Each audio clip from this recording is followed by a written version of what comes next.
I think people who learn to work with it, with this kind of intensity, that's what actually generates passion in us. So passion isn't something that you happen to find. I think passion is when you're intensely engaging the work and really giving your best in it in a way that other people need the most.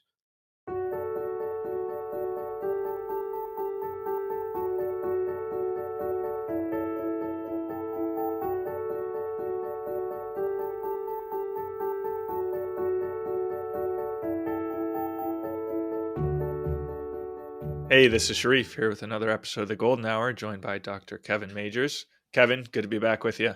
Hey, Sharif, nice to be here again. Well, Kevin, I think we'll have a great episode today. It's on a big picture topic, which I love. I think it'll be very deep and philosophical, but also very practical. So I'm excited for it. Um, I want to talk about career and what career means and job and fulfillment. And this was mainly sparked by a question from Okay, one of our listeners, someone who uses OptimalWork. So maybe I can just go ahead and read that and we can dig into a little bit. great. Here goes.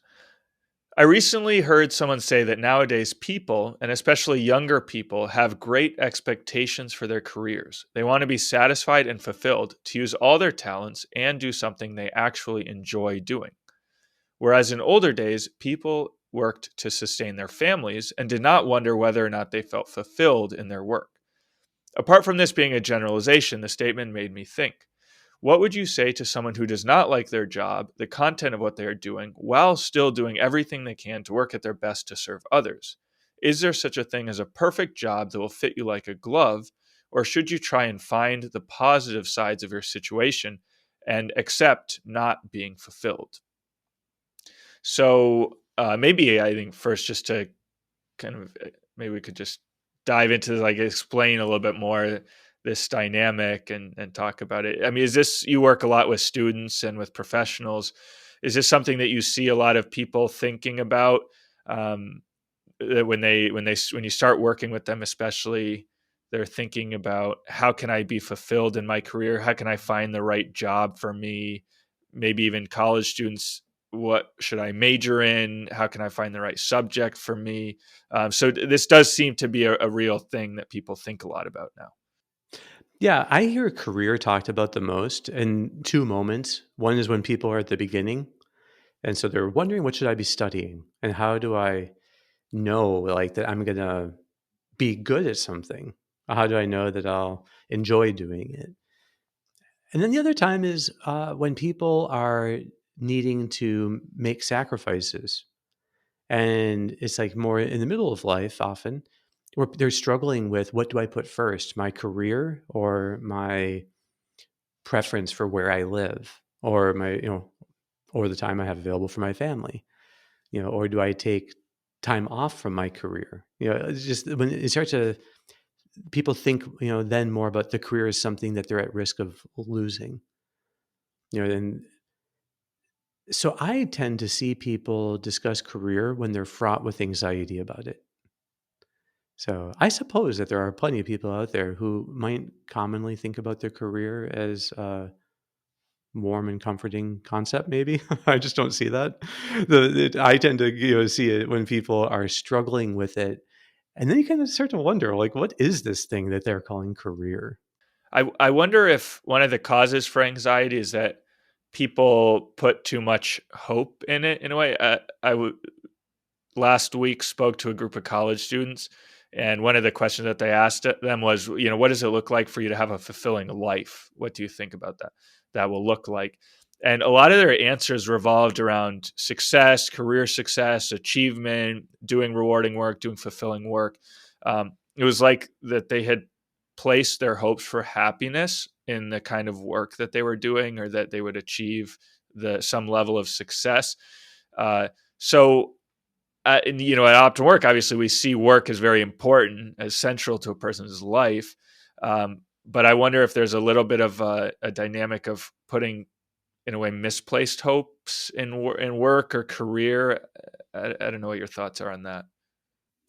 Yeah, and isn't it kind of built into the idea of career that people think of it as something like It's something, a goal that they have, that they want to have this kind of career or they don't want to lose this kind of career. But most of the time, is there something aspirational about thinking about careers?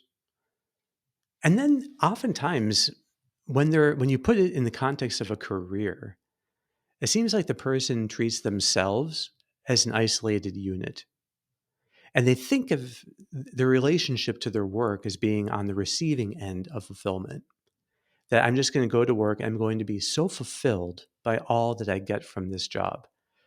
And so that kind of it's like the monad being fulfilled from outside of itself.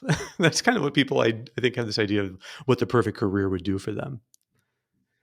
You know, and they it's just if you could imagine the say one, the head of a family starts to get worried about his or her career. Doesn't that, just putting it in terms of career, seem to like separate it from the whole web of reality? You know, it's like, well, I have to think about what's best for my career, not just what's best for you know, it just seems like it turns it into competition. And I think real fulfillment doesn't come by being a monad on the receiving end. There's something always dyadic, and you're giving and receiving, and you're like, it's enriching. And the more you give, the more you receive. And all really rich things in life are like that. I just want to say that's like one concern I have about career talk, is that it does seem to be very individualistic. Uh-huh. So it almost turns the world of work into a zero sum game where it's I want to get ahead, I want to get this spot that so it's kind of competitive, and if other people are gaining, you're losing. If you're gaining, other people are losing. Um, is Yeah, there and it a kind danger of, so there? I can see also it almost turns the person into, yeah, a competitor, Uh-huh. but also like a consumer, as if going to work and getting, is just you're just, it's just like it's like a kind of entertainment, as if the job should be entertaining. So all of this stuff about like then discerning like what's the best career for me. It's like, what's the best fantasy life I could imagine myself living? And it seems like that you have to start with, I think, an entirely different question, which is, what's the very best work I can do right now? And how do I build the bonds that are in my life? I think all real career growth doesn't happen in a fantasy level. I think it happens in like looking at really the work you have now right in front of you. Like, how does this call forth your best? And the bonds you have right now, how do they call forth your best? So how are you really giving your best in these things? Because I think there's a logic of growth that's a virtuous cycle that you'll start to gain then in enjoyment and in mastery and finding it more meaningful. So it seems like a job that you have really embraced, you can develop a virtuous cycle within that job. And you just get better and better at doing it, and it becomes more meaningful. And over time, it really becomes part of who you are. So, so I think there is this element of a virtuous cycle. Now, Rashad and I recently, had a conversation about strengths, and the six geniuses, and I do think that there is something to the kind of work that you do. Uh, that there's going to be certain kinds of work that you do just tend to find energizing. And that there's probably, it might just be that you've built up a skill of learning how to do that work well. And so really you're just in a different point in a virtuous cycle and you're a little further along in one area. That's probably, I think, the most likely reason that you just built up a skill for this kind of work. So you're really good at galvanizing others, or you're really good at tenacity and finishing things, or but even then, that doesn't distinguish jobs because almost every company needs people doing all of those six things. Every career choice involves all of those six things. So just to say, for people who have listened to the other one, I don't think finding what part of a project you really are best at right now will tell you exactly the kind of career that you should have. Yeah. So at the same time, um, you would, I think, find people who maybe aren't living out their full potential in their work? Or actually, maybe a better way to phrase this is there such a thing as work that cannot bring out your full potential? Because uh, you just made the point that you should be more concerned about how you can give your best in the work as opposed to expecting something from the work.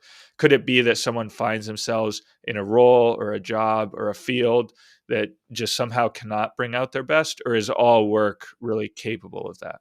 If you were to think of what would be the prototype of a job that doesn't seem to bring out people's best, and I'm gonna offer an example, and apologies to anyone in this line of work, yeah, but people who work at an RMV or a DMV, some kind of, like the motor vehicles where you get your license renewed. That I think it's just a common experience that people have that um, these kind of public sector government employees who have no real accountability to the clients or the customers, that often you see it doesn't bring out the best in people. So if you take your typical person and working at one of these places and think, how would this person find their life more meaningful? How could they see more meaning in it? What's the real path of meaning in the job that they have at the RMV? I don't think it's thinking about their career. Like, if they were to sacrifice everything for their career in the RMV, we would think that somehow that doesn't, like, why would you do that? It's good work. People need to do it. But you could imagine someone who has found a way to make that work deeply meaningful. Someone who really connects with the people and enjoys meeting people of all walks of life. Because you really, at an RMV, you meet everyone. And they enjoy practicing connecting with different types of people and seeing how to like get a friendly conversation going, how to learn have these like uh, micro moments of connection, as someone once called it. They foster that. I think that person would find that they're practicing being cheerful, being patient, being understanding, being thoughtful, considerate, all these beautiful qualities, and they could see that this work actually is part of a very fulfilling life. And they could be part of a community where they feel connected to, now they know so many people in the community in some way. And maybe even over time, they recognize people at the restaurant or they recognize in other places. I think that actually you could see that this is a job that could actually become deeply meaningful if the people really learned to ask, how can I bring my best to this line of work? So I think this gets into this idea of like, is passion something that you have in potential within yourself? And then when you find the right job, it's like the key, finding the keyhole and it just clicks? Or is passion something else? And I think that passion really is more about how intensely you're able to engage the task at hand so that you really are giving your whole self, your whole heart in that task, in that work. So the idea of finding what you're passionate about, Mhm. you would say that doesn't make any sense. Yeah. I don't think it makes sense at all. I think it's like finding people you're passionate about. Do people get married because they happen to just like walk by and find someone they were passionate about? Yeah. Yeah. Yeah. I don't think so. It seems to me that you you learn that in people, the bond that they share is a kind of virtuous cycle, where it gets easier and easier to share attention with each other. And it gets more enjoyable to share attention with each other, and it gets more meaningful and deep to share attention with each other. And so what we experience in our relationships with others are just a virtuous cycle that's been mutual. But that's exactly what happens in our work too. That as your job becomes the setting for these virtuous cycles, and you start finding like that, in fact, you are enjoying giving yourself in this way, and you're enjoying this particular way of stretching yourself and being stretched. And then that virtuous cycle that develops is a lot like a bond with your work that develops. And I think I think you can form friendships and bonds with anyone, and I think you can come to actually find any kind of good, honest work meaningful. Not to say that you have to do that your whole life, or that's wrong to switch, jobs. And I think that's fine too. But it can, even then, is usually the development of a virtuous cycle that you have gotten so good. You love solving this type of problem, and you become so good at solving this type of problem that you find that there's another job where you'd be paid better and you'd be more able to do that kind of thing. That's the way I think a healthy career develops, through a path of virtuous cycles. But really, each of those got started by intensely engaging the work you had at hand to see how it can bring out your best. Hmm. So yeah, it's great to bring up the topic of bonds, because I think it's really interesting to discuss in the context of work that some jobs or careers, some jobs, give you a better opportunity to develop bonds with clients or customers or your coworkers, whereas other jobs you're more on your own, whether it's doing a kind of manual work or doing independent intellectual work. How would you give any people any guidance for pursuing one path or the other, or any criteria? I mean, what one kind of common piece of advice you might get is, oh well, if you're introverted, do the independent work, and if you're extroverted, do uh, the work with clients or customers or teamwork or collaborative work or something like that. How do you see, and now seeing that the goal of work is actually fostering bonds, but also bonds with family, supporting your family. Yeah, just interested to get your thoughts on independent work versus work with others in the context of a job and a career. Yeah, it's a good question. I think students are often wondering that kind of question. Like, so the career that I go into, how, what's the path? Like, how, um, you can ask then, for a student, say in university, is it helpful for them to be thinking about this distinction? Like, extroverts should seek a certain kind of career path and introverts another kind.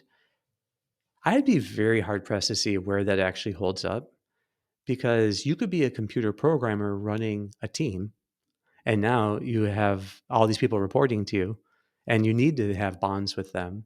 And if you were like, "Hey, I just got into this to work solo," that seems like it would put, I mean, maybe you can gravitate towards, work like that, but then it could be that you just have such an expertise that you've developed and you love solving a particular kind of problem, that you and that tends to be done more solo. Okay, well then fine. I think that will develop within a job or within a career path. I'm not sure it's why you choose a career path.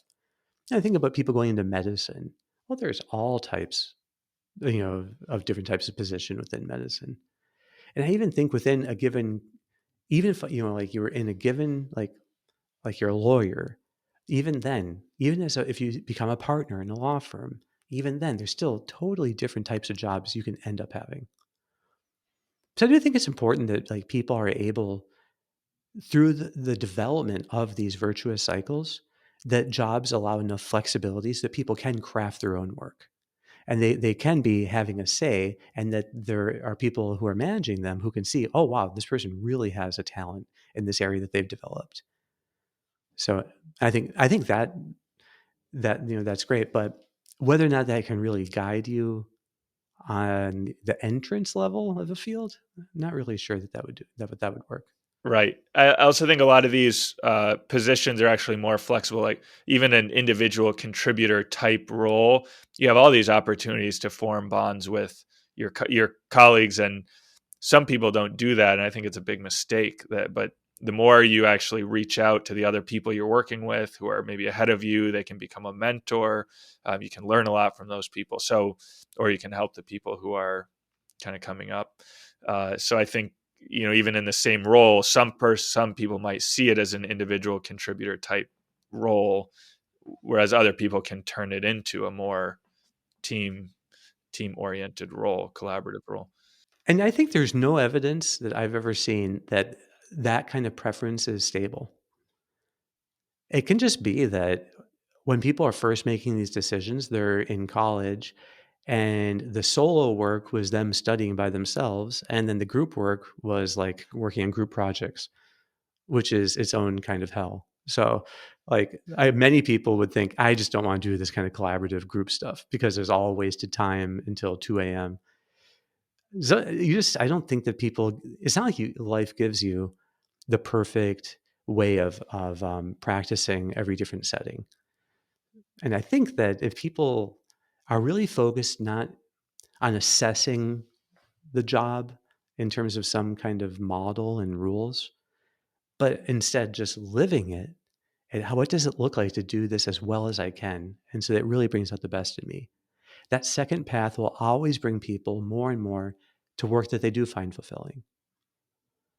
That and one of the dangers with thinking about career is that it's just an outcome, that they're aiming for. And it's like this thing that they're, oh, it's like when people think about some, I think their family, people who are say getting married, they might dream of like one day having a family and all these kids who just give them their undivided attention and unconditional love. And they, that's what I want. That's the family I want. It's like the ideal family. Well, that's not, I mean, if you are like, if that's the outcome you want, is to have these moments of just, where you're awash with unconditional love in your family life, then you're going to find it very disappointing. You always set yourself up for disappointment and it's the same with the career. It's the ideal job for me. I'm just on the receiving end of all of this wonder.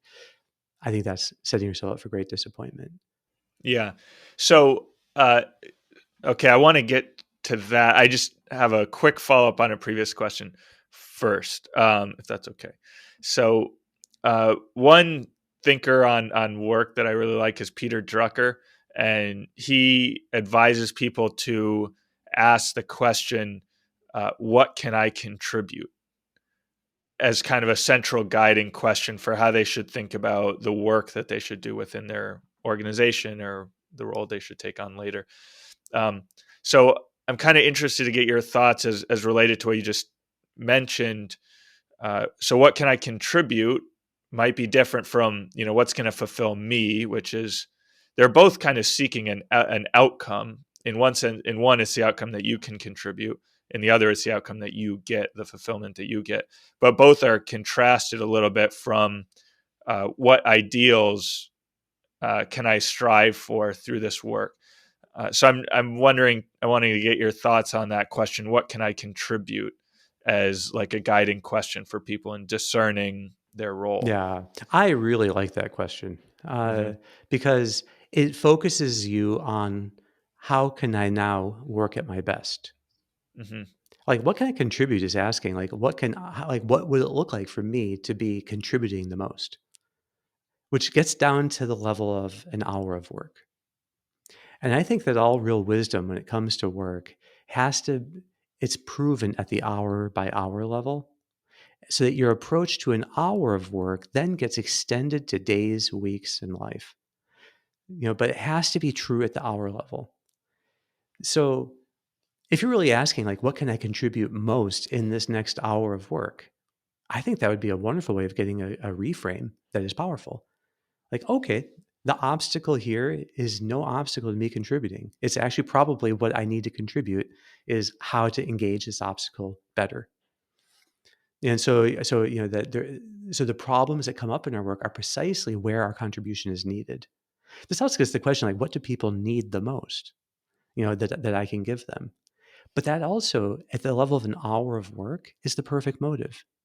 It's the same idea of what can I contribute? What do people need from me the most right now so that I can really be serving them the most in this next hour of work? That is focusing on the process, the how and the why of your work, and that will ensure the best what. You will actually do, I think, the best work by focusing on that. But also shows that real enthusiasm doesn't come from what you're doing. It comes from how and why you're doing it. And if you can get enthused about the task at hand and doing it at your very best and giving people your best, I think that you will eventually move into the jobs where you can do that in a more and more unobstructed way. I think that you will be on your path. I think people who learn to work with it, with this kind of intensity, That's what actually generates passion in us. So passion isn't something that you happen to find. I think passion is when you're intensely engaging the work and really giving your best in it in a way that other people need the most.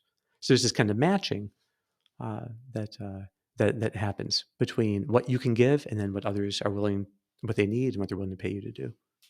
Yeah, Kevin, that's fantastic. I think you answered that question and a couple more that I had. So I think that's a great place to wrap up. We're basically out of time now. So I don't know if you have any final thoughts you want to leave us with. Maybe just this idea that when you're thinking about uh, the ideal kind of career for yourself, and we're talking about the danger then of thinking of it as an outcome, like it's something that you happen to attain. Just to think how different that is than thinking of ideals in themselves. So, ideals in themselves, that you be of great service, that you do this in a thoughtful and caring and attentive, whatever. Think of those beautiful qualities. There you see that the more you are trying to live them and instantiate them in your work, the more you're letting each hour of work bring out these qualities in you by how intensely you're engaging this work. You see that they're unattainable, and that makes them more profoundly motivating because you see that they're deep. Very different than when you talk about the ideal job or the ideal career. That, as you start to think about it, starts to feel unattainable, but in a very different way. Then it's like you're just looking at all that's lacking in it. And rather than you actively calling forth actively calling forth your best, instead, there's a sense of there of frustration. So I think there's this, whatever you say, the ideal X for me, the ideal job, the ideal car, the ideal spouse, ideal child. When you apply it to these concrete things, then you start to see the yawning gap between reality and the ideal, and it can be frustrating because it's not in your control. But when you're focusing on actual ideals, it is in your control. You can actually strive toward it right now. And I think that's where it's so profoundly moving. So on the one hand, it's the ideal X or maybe the idle X. And the other, it's the real ideal that's deeply motivating. Great. Well, Kevin, I think that's a very deep and practical insight for us to end on. For all this. All right, Sharif, thank you so much. Cool. Tthanks a lot, Kevin. All right, Yes. we'll be back. We'll be back next week.